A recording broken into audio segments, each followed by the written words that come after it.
ఏ కన్ను చూడదనా నీ విచ్చల విడిమిడిసి పాటు, ఏ చెయ్యి ఆపదనా తప్పటడుగే నీ అలవాటు. అదృశ్య దృష్టిగా సకల సృష్టిని ను గమనిస్తున్నది లెక్కగట్టి,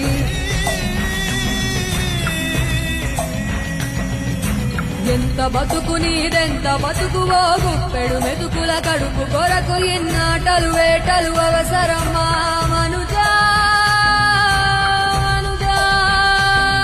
ఏ మారిత నిన్ను కబళిస్తుంది రమాయదారి పంజా.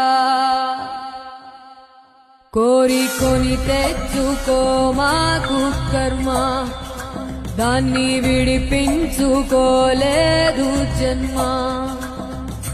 సత్కర్మభిశ్చ సత్ఫలితం దుష్కర్మ ఏవ దుష్కరం. అత్యుత్కట పుణ్య పాపానాం సత్యం ఫలానుభవమిహ.